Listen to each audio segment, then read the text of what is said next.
আল্লাহর কসম লাগে কথাগুলো শুনে যাবেন। আল্লাহ রব্বুল আলামিন সকল জান্নাতীকে বলবে, তোমরা জান্নাতি হয়েছ, শুধু নাচ নিয়ামত খাইলে হবে, এর থেকে বেশি কিছু পেতে চাও না? তখন আল্লাহ রব্বুল আলামিন দাউদ নবীকে ডাক দিবে, এ দাউদ, তোমার কণ্ঠে কোরআন তেলাওয়াত শোনাও, দুনিয়া থাকাকালীন তোমার কণ্ঠকে আমি ফিরিয়ে দিলাম। তখন দাউদ নবী কোরআন তেলাওয়াত শুনে সকল জান্নাতীরা মুখরিত হয়ে যাবে। অবশ্যই জান্নাতে চারিদিকে শব্দের আওয়াজ বাড়ি কেটে কেটে পুরো জান্নাত খুশিতে আত্মহারা মুখরিত। তখন আল্লাহ রব্বুল আলামিন সকল জান্নাতীকে বলবে, হে জান্নাতীরা, তোমরা কি এর থেকে বেশি কিছু শুনতে চাও? তখন বলে, এ প্রভু, এর থেকে বেশি কিছু রয়েছে? অবশ্যই আছে। তখন আমার রসুলকে ডাক দিবে, আমার রসুল আপনাদেরকে সূরা ইয়াসিন পাঠ করে শোনাবে।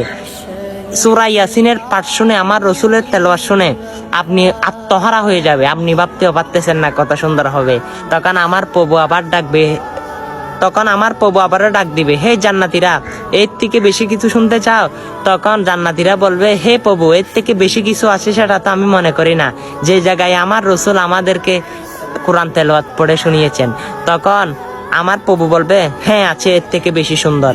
সেটা হচ্ছে, এখন আর রহমান পাঠ করে আমি আল্লাহ তোমাদেরকে শোনাবো। সুবহানাল্লাহ। আমার আল্লাহ আর রহমান পাঠ করে শোনাবে, তখন পুরো জান্নাত বেহুশ হয়ে যাবে। তখন আমার আল্লাহ বলবে, এর থেকে বেশি কিছু চাও?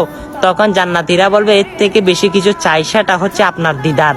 তখন আমার আল্লাহ 70,000 নূরের পর্দার মধ্যে থাকবে। তখন সকল জান্নাতীরা আমার রসুলের নূর দেখার জন্য তাকিয়ে থাকবে।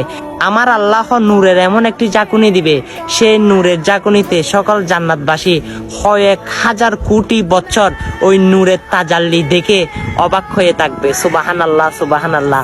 জান্নাতের এত নাজ নিয়ামত, সেই জান্নাত কি আমাদের মনে চায় না পেতে? অবশ্যই চাই। এত সুন্দর একটা বার্তা বলে দিলাম, মাসালা বলে দিলাম। অবশ্যই যদি সেই জান্নাতে থাকবেন সেটা যদি মনে করেন, এই সুন্দর বার্তাটা সকল মুসলমানের কাছে শেয়ার করে দেন। আমিন।